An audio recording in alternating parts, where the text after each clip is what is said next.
Shalom, selamat pagi Bapak dan Ibu, saudara-saudari semuanya. Mari kita satukan setiap hati dan pikiran kita untuk kita datang ke hadirat Tuhan. Sebelum itu, mari kita berdoa. Kami mengucap syukur Tuhan untuk pagi hari yang indah ini. Kami boleh bangun dengan nafas yang baru, dengan sukacita dan berkat Tuhan yang baru. Kami bersyukur Tuhan, pagi hari ini kami masih boleh menyembah dan memuji Engkau. Kiranya Engkau hadir di tengah-tengah kami, Engkau melawat dan mengurapi setiap kami ya Tuhan. Karena kami mau Tuhan sepanjang hari ini Tuhan Engkau menyertai kami. Terima kasih Tuhan, terima kasih Yesus. Kami siap Tuhan untuk menyembah-Mu dalam nama-Mu. Haleluya. Mari bersama nyanyikan Saatku Menyembah-Mu. Saatku menyembah-Mu, Roh-Mu bekerja. Saatku memuji-Mu, Kau bertata di atas pujian.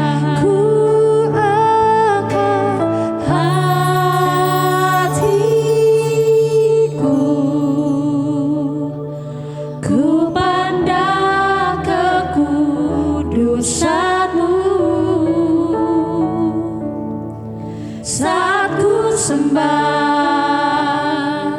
ku puji-Mu, ku rasakan kehadiran-Mu Tuhan. Mari katakan sekali lagi, saatku menyembah-Mu,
Shalom, selamat pagi Jemaat Intimacy Worship. Hari ini sebelum kita mulai dalam firman Tuhan, saya mengajak kita semua untuk sama-sama berdoa.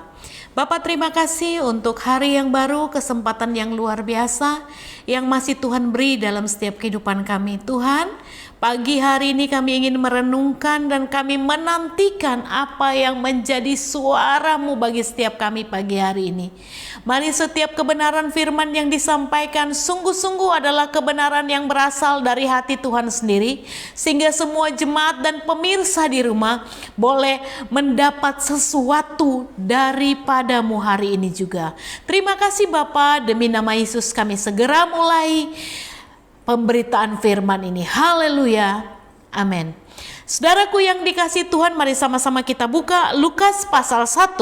Saya akan bacakan buat saudara. Lukas pasal 1 ayat 5 sampai ayatnya yang ke-13. Demikian bunyi firman Tuhan.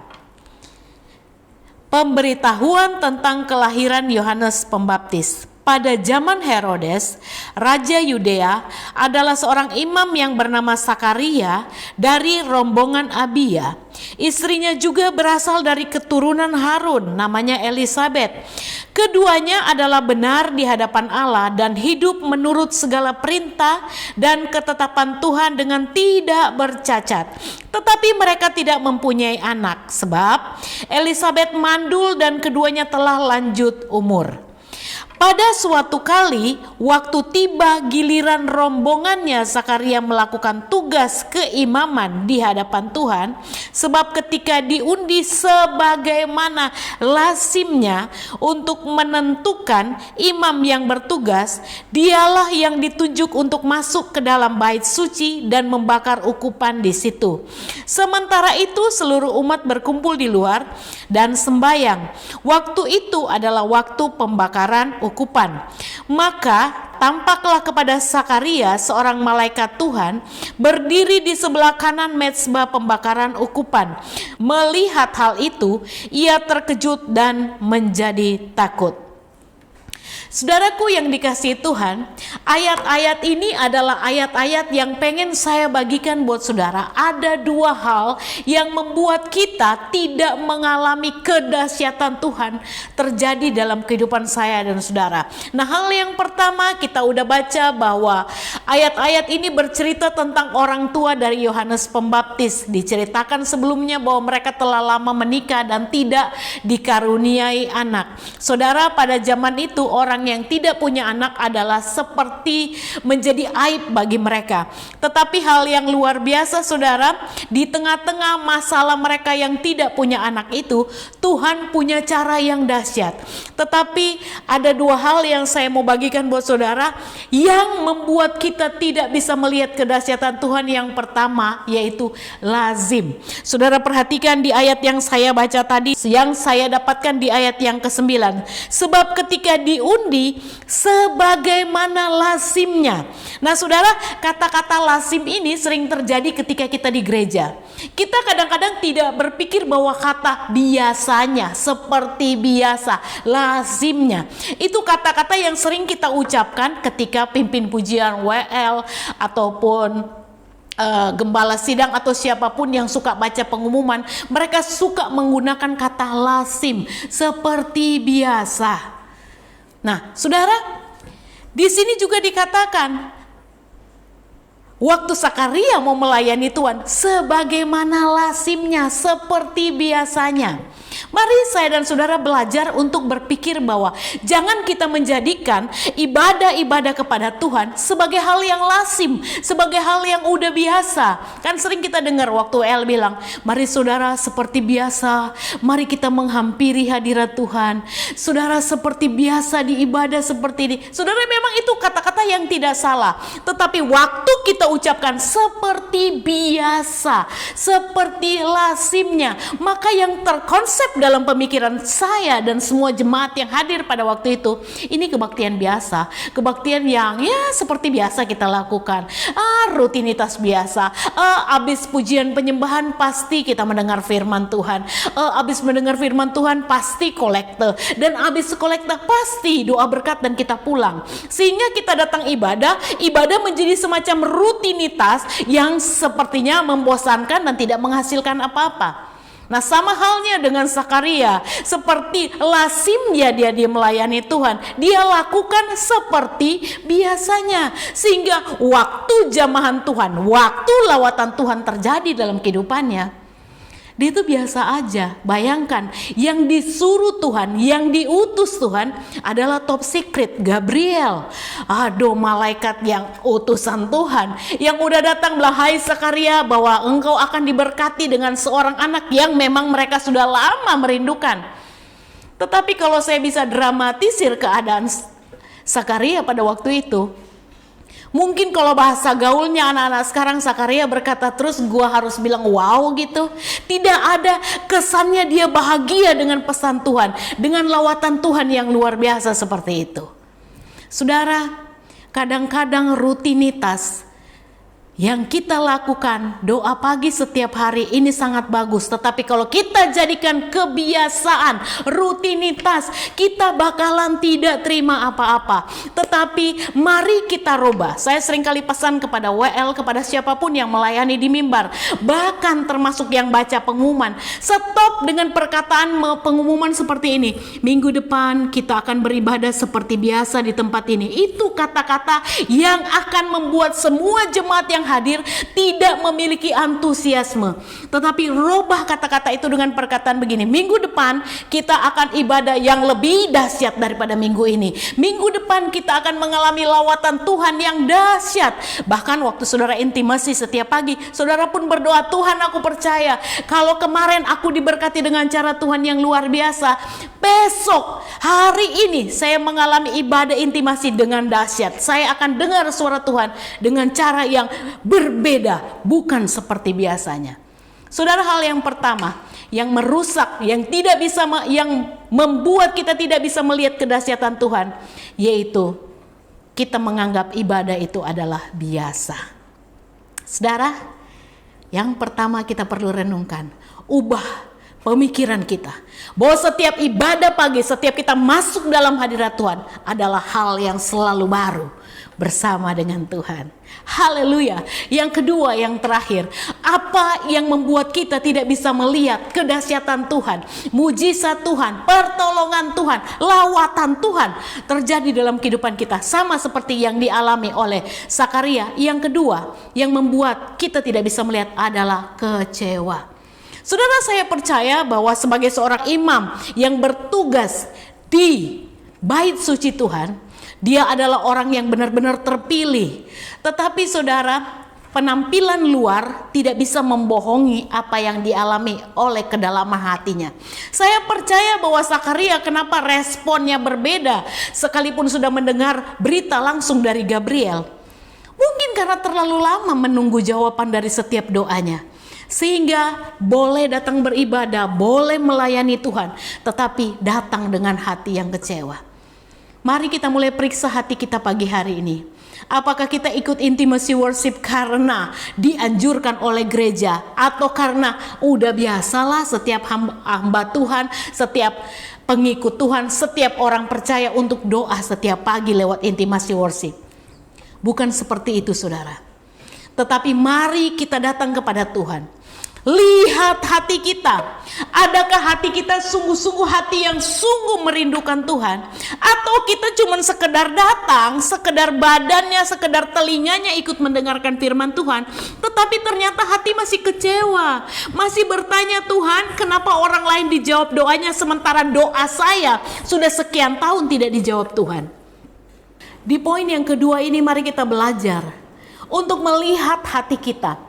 Apakah sungguh kita bukan cuma sekedar badan kita yang hadir dalam intimacy worship, tetapi hati kita benahi di hadapan Tuhan. Saudara, saya tidak bisa kelihatan saya yang sebagaimana semestinya saya ada. Yang bisa melihat saya hanyalah Tuhan yang sampai kedalaman hati saya. Nah, sama juga dengan saudara. Saudara bisa menipu lewat penampilan saudara. Saudara masih bisa berkata kepada orang lain, saudara oke-oke aja. Tetapi hati saudara, Tuhan bisa melihat sampai kedalaman hati. Kalau ada hari-hari ini saudara yang sedang kecewa dengan Tuhan, kalau ada hari-hari ini saudara sedang bertanya-tanya dengan keberadaan saudara sendiri, berapa lama lagi Tuhan menjawab pergumulan saudara, dan sampai saat ini Tuhan belum menjawab pergumulan, bersihkan hati saudara. Sebab yang kedua ternyata bukan cuma sekedar lazim atau kebiasaan yang menghalangi kita melihat berkat Tuhan, tetapi poin yang kedua yang tidak kalah penting, bersihkan hati saudara. Kecewa adalah musuh yang paling besar yang bisa menjauhkan kita dari perbuatan dahsyat yang sedang Tuhan sediakan.